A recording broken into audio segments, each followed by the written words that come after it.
Why life before the bombs was worse than the wasteland.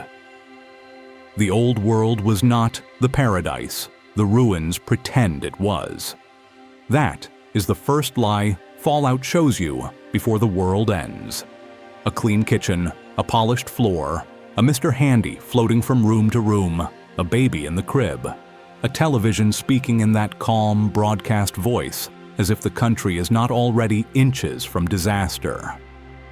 Outside, the lawns are trimmed, the houses are bright, and the cars look like the future was supposed to arrive in chrome. Then, the Vault-Tec representative knocks on the door. The bombs have not fallen yet, but survival is already being sold door to door. A private company is standing in a suburban neighborhood, turning nuclear fear into paperwork, personal data, and a place on a list. That is why life before the bombs in Fallout is so disturbing. It looked better than the wasteland, but it was not healthier. The shelves were stocked, but resources were running out. The schools still had posters, but the children were being raised under propaganda. The factories still paid wages, but automation and corporate power were destroying workers. The hospitals still had names and logos, but disease and experimentation were spreading behind locked doors. And the government still had flags, speeches, and uniforms, but it was already annexing neighbors, hiding atrocities, and treating its own citizens like strategic material. The wasteland is brutal because the mask is gone. Before the bombs, the mask was still there. In the wasteland, when a raider points a gun at you, nobody pretends it is civilization. But before October 23, 2077, the violence came with advertisements, contracts, military slogans, patriotic music, smiling mascots, and family-friendly brands. People were told to buy more, work harder, support the war, fear the enemy, trust the vaults, and keep acting like tomorrow would be normal. So this is not about pretending the wasteland is safe. It is about asking whether the old world was already a wasteland before the mushroom clouds made it obvious. The perfect suburb was a sales pitch built over panic. Sanctuary Hills looks peaceful because it is designed to look peaceful. The white fences, clean sidewalks, colorful kitchens, robotic servants, and smiling neighborhood greetings are not just world-building details. They are Fallout's most dangerous kind of horror, comfort that exists right beside collapse. The sole survivor wakes up on October 23, 2077, inside a home that still has warm domestic life around it, but everything outside that house is already breaking. The television is not showing a peaceful world. It is reporting war panic.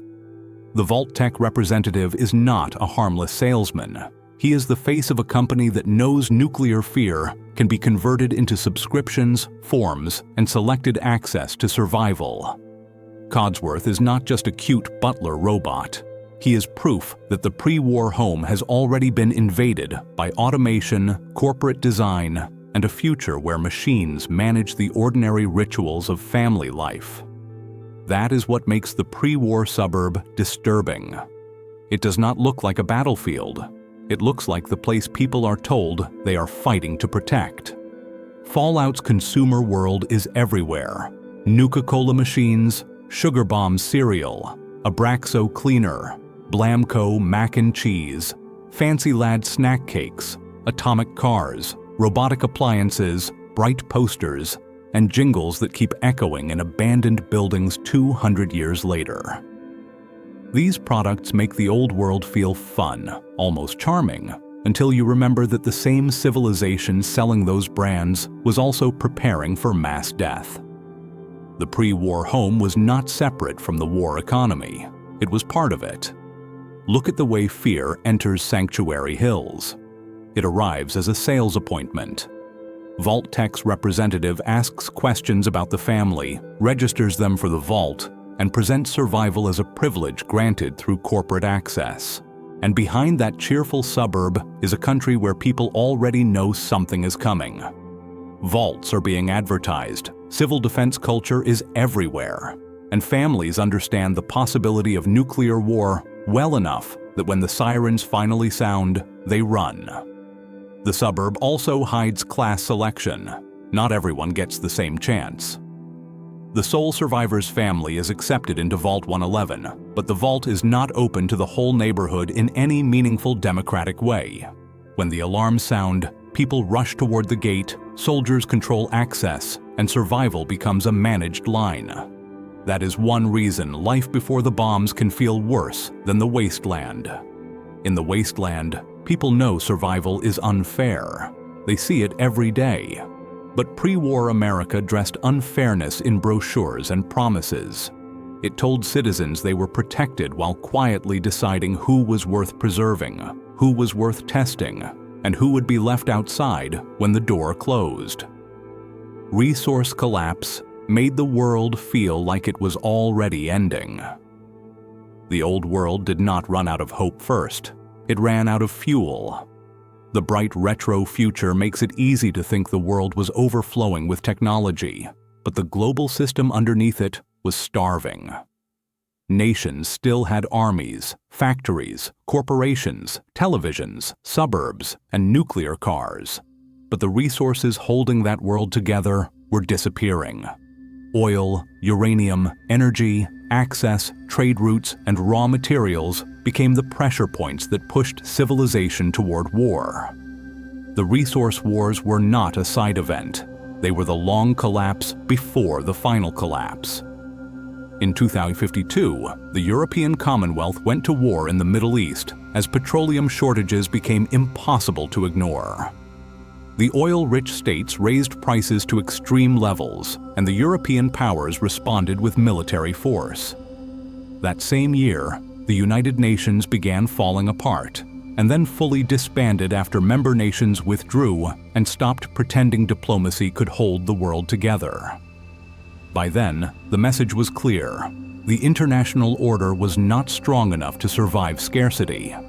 That means the Great War of 2077 was not a sudden madness.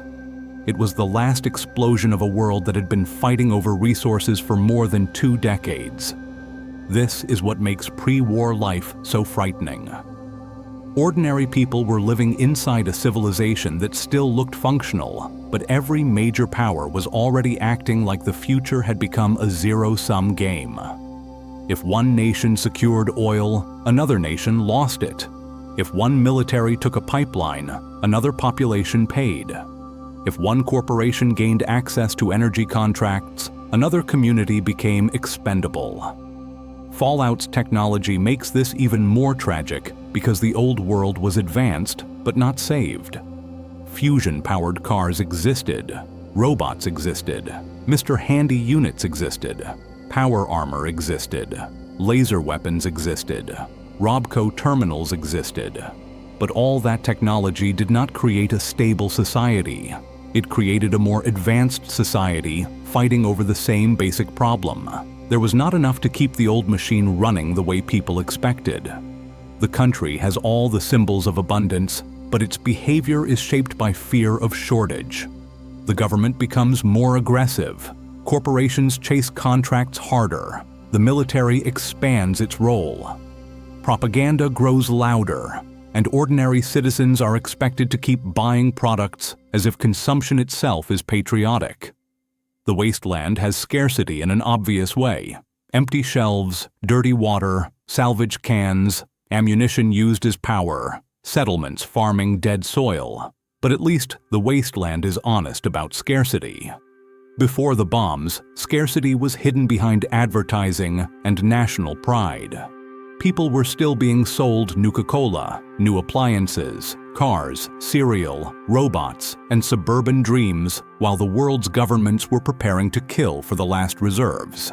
A pre-war nation that tells you everything is fine while invading, annexing, stockpiling, and preparing for nuclear exchange is more disturbing because it still claims to be civilization. The resource wars turned the planet into a countdown clock. Every conflict made the next one more likely. Every shortage made governments more willing to use force. Every failed diplomatic institution proved that nobody trusted anyone enough to step back. So when the bombs finally fell, they destroyed a world already devouring itself. One barrel, one border, one pipeline, and one desperate military decision at a time. America became a war machine before the bombs fell. The bombs did not turn America violent. By October 23, 2077, Fallout's United States had already learned how to make violence sound like duty. The country still had diners, comic books, baseball posters, neighborhood houses, television broadcasts, and patriotic music. But under that familiar surface was a society organized around permanent war. The idea of freedom was still being sold, but the nation itself was becoming more militarized, more desperate, and more willing to crush anything that stood between it and survival. The Sino-American War was the center of that transformation. Alaska became one of the most important battlefields because of oil and strategic access. When Chinese forces invaded Anchorage, the United States responded with overwhelming military force, and the liberation of Anchorage became one of the great patriotic stories of the Old World. Power armor was the perfect symbol for that story. The T-51B suit was not just battlefield technology, it was propaganda in steel form. It gave America an image of unstoppable soldiers pushing back the enemy, carrying the country's pride on armored shoulders. But behind that heroic image was a darker truth. The United States was not fighting a clean war for peace. It was fighting inside a collapsing resource system where every victory only delayed the next crisis. Canada shows that even more clearly. The United States did not just defend itself, it consumed a neighbor. During the war effort, Canadian territory became strategically important for moving troops, protecting pipelines, and supporting operations in Alaska. Resistance grew, protests grew, then occupation became annexation. By 2077, Canada was no longer an independent nation. It had been absorbed under American control. That is one of the clearest signs that pre-war America was already turning into something monstrous. This was before the bombs. A government with courts, flags, uniforms, speeches, and institutions had already decided that another country's sovereignty could be crushed because the war effort required it. And the violence did not stay outside American life. Civil unrest, anti-war resistance, labor protests, resource panic, and fear of Chinese infiltration all helped create a country where security could justify almost anything.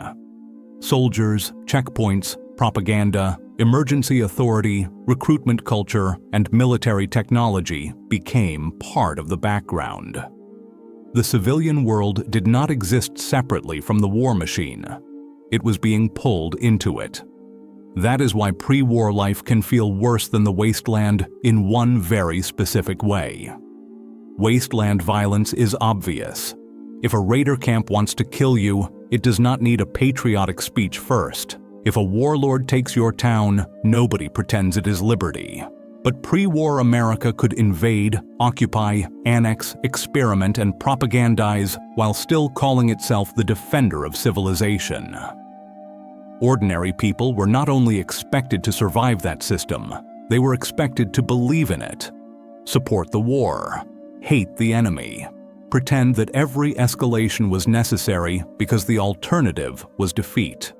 That is why the quiet morning in Sanctuary Hills feels so eerie after you understand the lore. The house is calm, but the country around it is already burning. Paranoia turned neighbors into suspects.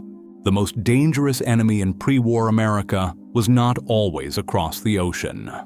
Sometimes, people were told it might be standing next to them. Fallout's pre-war culture is soaked in anti-communist fear. Posters, school lessons, corporate slogans, radio messaging, military warnings, and public service language all push the same idea. China is not only an outside threat, but an invisible one. A spy could be a co-worker, a neighbor, a scientist, a factory worker, an immigrant, and a dissenter, someone asking the wrong question at the wrong time. It changes how people look at each other while the lights are still on. Loyalty becomes something you perform. Silence becomes safer than doubt. Patriotism becomes suspicion with a flag wrapped around it. And once suspicion becomes a civic habit, the government does not need to prove every accusation. It only needs people scared enough to accept the next measure. Little Yangtze and Big MT shows where that road leads. Inside one of the most advanced research complexes in pre-war America was an internment camp holding Chinese detainees. This was not simply a battlefield prison. It was inside Big Mountain, a place already filled with experimental weapons, secret research, biological projects, and scientists who treated human life as material. The detainees were not only imprisoned, they were folded into the machinery of experimentation. 200 years later, the camp is still there, filled with the ghoulified remains of people who were locked inside America's fear and then abandoned by history. Their continued existence makes the pre-war world harder to romanticize. They are not wasteland victims in the usual sense. They are victims of civilization before it collapsed. Mama Dolce's food processing in the capital Wasteland complicates the picture in a very Fallout way. Beneath an ordinary food facility, Chinese remnants and hidden intelligence operations show that infiltration was not completely imaginary. There really were spies, but that does not justify turning entire groups of people into suspects. In fact, it makes the paranoia more useful to power. If there are spies, officials can use them to punish far more people than the actual threat could ever justify. Pre-war schools and public culture helped feed that atmosphere. Children were not growing up in a neutral civic world. They were surrounded by slogans, national enemies, civil defense messaging, and a version of patriotism built around constant danger. The enemy was not only a country, the enemy was an idea, a contamination, a thing that could spread if ordinary Americans were not alert enough. The wasteland makes people suspicious because danger is immediate.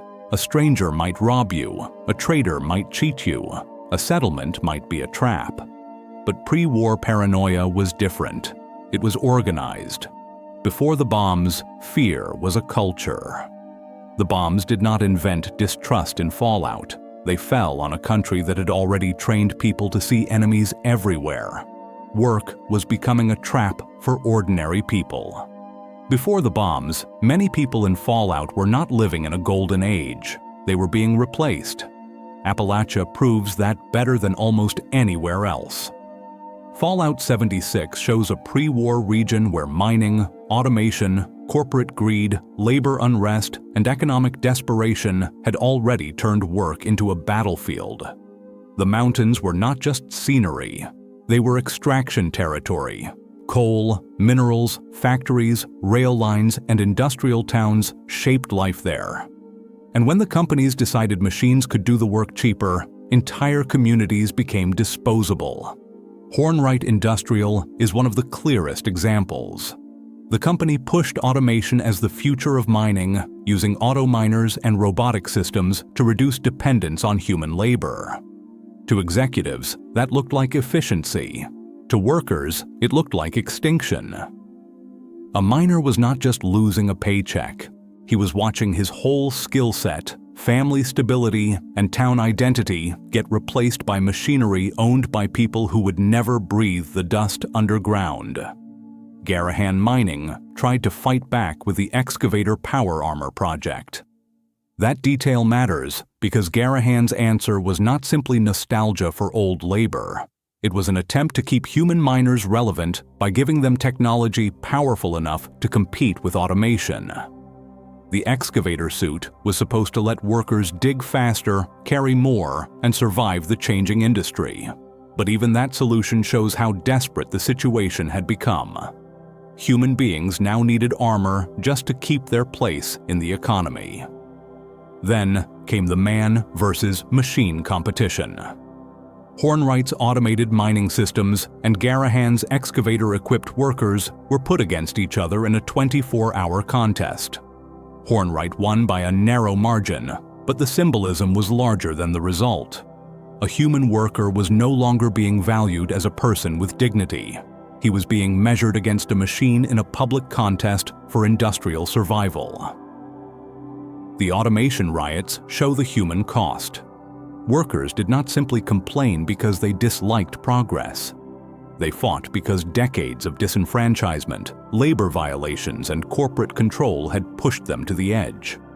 Protests and strikes became violent.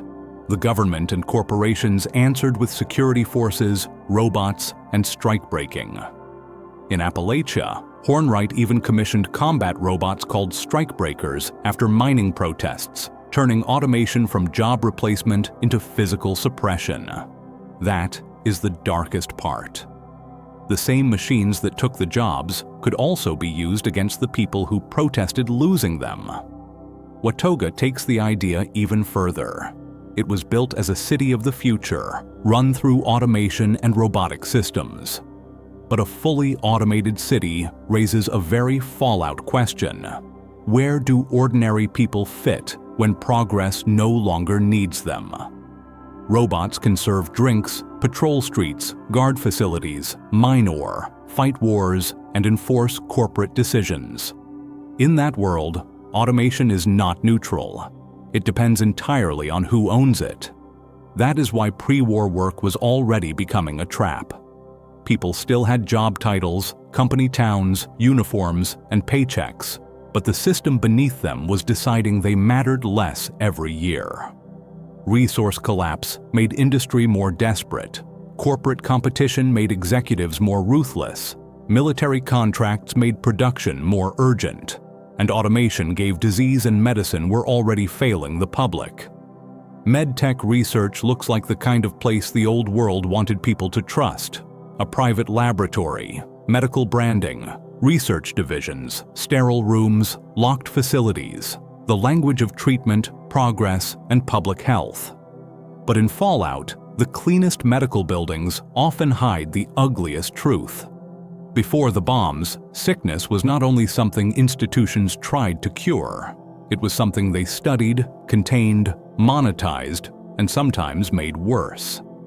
The pre-war world was already living under the shadow of disease. The new plague had spread fear long before October 23, 2077. Public health was not just a medical issue. It became a national security issue. Quarantine, panic, government secrecy, and corporate research all surrounded the idea that disease could become another front in the war.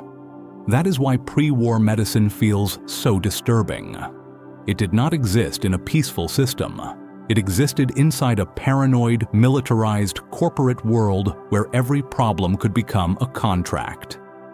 MedTech research in the Commonwealth shows this perfectly.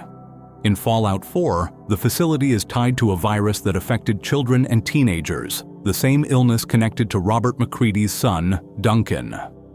McCready's personal quest, Long Road Ahead, sends the sole survivor into MedTech to retrieve the cure. But the building tells a darker story. MedTech was not just treating disease, it was experimenting with it. The facility went into lockdown when the bombs fell, trapping people inside. The research logs and atmosphere make it clear that the old world's medical institutions were not automatically safe places. They were places where human suffering could be organized into batches, test numbers, symptoms, side effects, and locked doors. And MedTech is not alone. Fallout's pre-war medical world is full of companies selling health while operating inside the same moral collapse as everyone else. Treatments, chems, vaccines, biological research, performance enhancers, military medicine, and disease studies all existed in a society where corporations had enormous power and the government was desperate for any advantage. That means public trust was already being broken before the first ghoul ever walked out of a hospital. The Wasteland has terrible medicine because the world collapsed. Doctors work with dirty tools, scavenged supplies, old stimpaks, and whatever knowledge survived. Pre-war America is worse in a different way because people were told the system still worked. But behind the glass, the same society was already turning illness into data and patients into resources. That is more disturbing than an empty hospital. An empty hospital tells you help is gone. A functioning pre-war lab tells you help existed, but the people running it may have valued the experiment more than the patient. MacReady trying to save Duncan is emotional because it happens after the bombs. But the reason he has to search through a haunted corporate lab at all is because before the bombs, medicine had already become part of the machine. Corporations had more power than morality. The old world did not need raider gangs. It had corporations. That sounds exaggerated until you look at how much of Fallout's pre-war life was shaped by private companies. Vault-Tec did not just sell shelters. In the Wasteland, power is usually obvious. A gang controls a road, a faction holds a dam, a warlord owns a town. Before the bombs, power wore logos. It came through contracts, advertisements, government partnerships, defense funding, research programs, and products that entered every part of daily life. The average citizen might not see the machinery behind it, but they lived inside it. Vault-Tec is the easiest example because the company sold survival itself. It turned nuclear fear into vault registrations, advertisements, and public trust. Families believed Vault-Tec was offering protection, but many vaults were designed as experiments. Robco shaped the technological world. Terminals, operating systems, robots, and automated systems touched workplaces, homes, factories, and military infrastructure. Robert House's influence alone shows how powerful one corporation could become. Robco was not just selling convenience. It was building the nervous system of a society that increasingly relied on machines. General Atomics brought robots into homes and battlefields. A Mr. Handy could serve breakfast, trim the hedges, tell jokes, care for a child, or continue floating through a ruined house 200 years later, as if the world had not ended. Nuka-Cola may look like the fun one, but even it had a darker side. Nuka-Cola Quantum was tied to radioactive ingredients and testing that shows how far a consumer brand could go in the name of novelty, profit, and competition. A soft drink company in Fallout could brush against military research and human risk while still selling happiness in a bottle. Then there is Hallucigen. Its work in chemical agents and crowd control technology shows how non-lethal can become a marketing word for something deeply disturbing. In Fallout 4, the Hallucigen building is full of the consequences of gas that can drive people into violence and madness. The pre-war pitch may have been police and military usefulness, but the reality is a company turning human perception into a weapon. That is why life before the bombs can feel worse than the Wasteland. In the Wasteland, a raider who wants your caps is at least honest about being a predator. Pre-war corporations could poison, test, automate, manipulate, and endanger people while still presenting themselves as friendly brands. The old world was not controlled only by governments. It was controlled by companies powerful enough to shape survival, medicine, food, labor, war, and even the afterlife underground. The Wasteland has warlords with weapons. Pre-war America had corporations with weapons, lawyers, scientists, and advertisements. And in Fallout, that may be worse. Science was already turning people into test subjects. The Wasteland did not invent monsters. It inherited them from laboratories. That is one of Fallout's most important truths. Super mutants, lobotomites, hallucinating soldiers, trauma harness victims, experimental ghouls, radioactive test subjects, and biological horrors all feel like products of a ruined world. But many of them began before the bombs, when the lights were still on, and the scientists still had funding. West Tech is the center of that nightmare. The forced evolutionary virus did not begin as a Wasteland myth. It began as pre-war research tied to the Pan-Immunity Virion Project, military interest, disease fears, and the dream of improving the human body. In theory, FEV could protect or enhance. In practice, it became one of the most destructive technologies in Fallout history. Huntersville in Appalachia shows the cruelty clearly. The West Tech facility contaminated the local water supply as part of FEV research, exposing ordinary civilians. These were not volunteers. They were townspeople turned into test material by a system that valued results over consent. Long before super mutants became a common wasteland threat, pre-war America was already creating them in secret. Mariposa Military Base takes the horror even further. FEV research was moved there under military control, and Captain Roger Maxson eventually discovered the human experimentation happening inside. His reaction was extreme because the crime was extreme. Maxson and his soldiers executed the scientists and broke away from the United States government. That act became the beginning of what would eventually become the Brotherhood of Steel. So one of Fallout's biggest factions exists because American soldiers found out their own government was experimenting on human beings. Big MT shows the scientific culture behind that same moral collapse. The Big Mountain Research and Development Center handled weapons, biology, robotics, medicine, stealth systems, cybernetics, and experimental technology with almost no ethical restraint. The Trauma Harness Project alone says enough. Hallucigen adds another form of pre-war experimentation. Its gas research was marketed toward police and military non-lethal use, but the result could destroy a person's mind, perception, and behavior. When people inhale the gas in Fallout 4, they can become violent and irrational. That means the old world was not only experimenting with bodies, it was experimenting with fear, confusion, and mental control. Even Nuka-Cola Quantum belongs in this pattern. A consumer product containing radioactive material pushed through testing and marketing shows how little separation existed between science, business, and human risk. A soda company could chase novelty using dangerous ingredients while the public saw a glowing drink and a cheerful brand. That is why science before the bombs may be worse than science after them. In the Wasteland, a mad scientist usually looks like a mad scientist.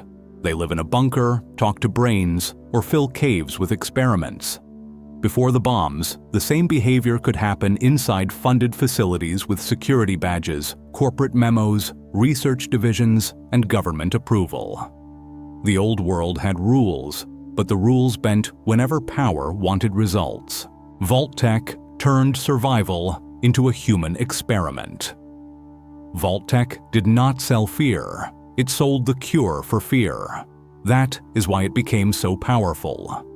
When people imagined nuclear war, Vault Tech gave them a picture of survival: sealed doors, blue suits, stocked cafeterias, overseers, medical rooms, classrooms, generators, and a future where America could be rebuilt from underground. For ordinary families, a vault number could feel like hope. But in Fallout, hope often comes with a contract nobody reads. Project Safe House was publicly presented as a massive civil defense program, a way to preserve selected Americans after nuclear war. The problem is that many vaults were never designed only as shelters. Outside a minority of control vaults, they were experiments: social experiments, biological experiments, psychological experiments, leadership experiments, generational experiments. Vault Tech turned the end of the world into the perfect research condition. The people entering those vaults did not understand what they were walking into. That is the betrayal. Vault 11 in the Mojave turned civic life into murder. Residents were told they had to sacrifice one person each year or everyone would die. The final twist makes it worse. The test was whether they would refuse. When the survivors finally did, the system congratulated them. Vault 75, hidden beneath Malden Middle School, used children as genetic stock. Adults were separated and executed after entering. The children were raised, trained, tested, and selected through a brutal program disguised behind the language of improvement. A school became the doorway to a child experimentation facility. Vault 95 may be one of the cruelest because it attacked recovery. Its residents were people with addiction histories, and for years the vault functioned as a real, sober community. Then, a planted Vault Tech agent opened a hidden stash of drugs and alcohol to see what would happen. Vault 111 used cryogenic preservation under the lie of decontamination. Families stepped into pods believing they were being medically processed, only to be frozen as part of an experiment. Vault 101 enforced isolation across generations. Vault 81 was tied to disease research. Vault 31, 32, and 33 later show how corporate management culture and social conditioning could become part of survival planning.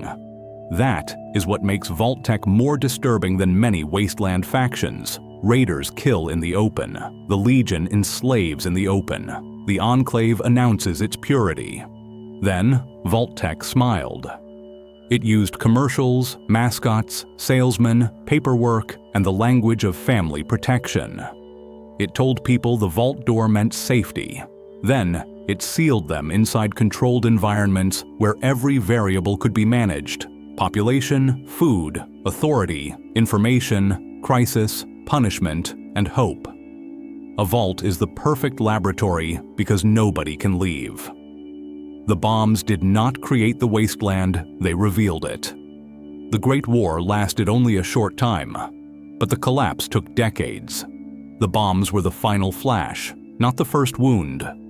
By the time the missiles launched, Fallout's old world was already starving, militarized, paranoid, automated, diseased, corporatized, and willing to experiment on its own people. The wasteland looks worse because the damage is visible. Broken highways, burned cities, empty schools, skeletons in diners, ghouls in office buildings, mutants in military bases, and rusted cars frozen in traffic jams. The horror is physical. You can see it. Pre-war horror was harder to see because it was institutional. A raider steals from you with a gun. A pre-war corporation could steal your future with an automation contract. A wasteland warlord takes territory by force.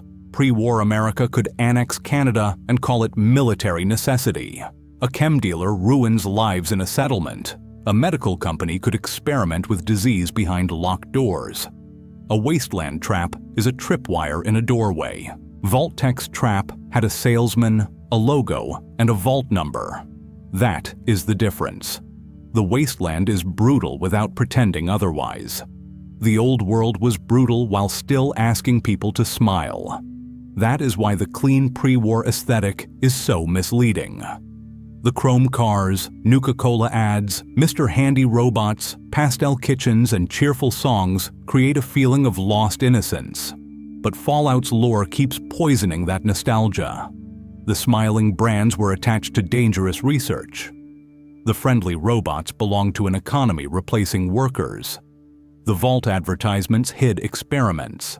The military posters covered annexation, occupation, and human testing. The medical labs hid disease studies, while the schools raised children under fear. This is why life before the bombs may have been worse than life after them in a moral sense. The wasteland is honest about survival. It does not promise fairness. It does not pretend that every settlement is safe. It does not hide the fact that power matters. Pre-war America did hide it. It told people they lived in a great civilization while that civilization was already consuming them. Workers were told automation was progress. Families were told vaults were protection. Citizens were told war was freedom. Detainees were told imprisonment was security. And test subjects were told nothing at all. And when the bombs fell, all that hidden violence did not disappear.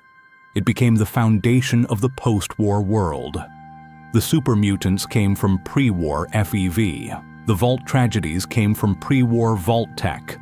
The corporate ruins came from pre-war greed. The militarized factions came from pre-war ideology. The Enclave came from pre-war power structures refusing to die. Even many monsters of the Wasteland are not proof that civilization ended. They are proof of what civilization was already doing before it ended. That is the disturbing answer to the title. The Wasteland is not worse because it is cleaner or kinder. It is not. The Wasteland is horrifying. But life before the bombs was worse in one specific way. People were trapped inside a collapsing world that still demanded trust. Trust the government, trust the corporations, trust the vaults. Then, the sky burned, and the truth finally became impossible to decorate. The bombs did not create the Wasteland. They removed the mask from the one that was already there. Fallout's Wasteland is terrifying, but at least it does not pretend to be anything else. If the water is dirty, you know it. If a road is dangerous, you feel it. If a settlement is desperate, it looks desperate. The post-war world is violent, ugly, hungry, and broken, but its brutality is usually visible. The lie is gone, but the old world was different. Before the bombs, the violence had better lighting. It had clean uniforms, glossy ads, corporate slogans, patriotic speeches, research funding, school posters, medical branding, and smiling mascots. Resource collapse was hidden behind consumer products. War was wrapped in national pride. Labor abuse was called innovation. Surveillance was called security. Human experimentation was called research. And Vault-Tech's cages were called shelters. That is why pre-war life in Fallout can feel more disturbing than the Wasteland. The world was ending slowly, and people were still expected to act normal. Go to work, buy the soda, support the troops, hate the enemy, trust the salesman, smile in the suburb, fill out the vault form, and pretend tomorrow was guaranteed. So if you had to choose, where would you rather live? In the Wasteland after the bombs, where the danger is obvious? Or in pre-war America, where everything looks clean, but the government, corporations, and laboratories are already deciding who gets used, who gets replaced, and who gets left outside the vault door? Drop your answer in the comments. And if you want more deep Fallout lore breakdowns like this, hit like, subscribe, and stay tuned for the next one.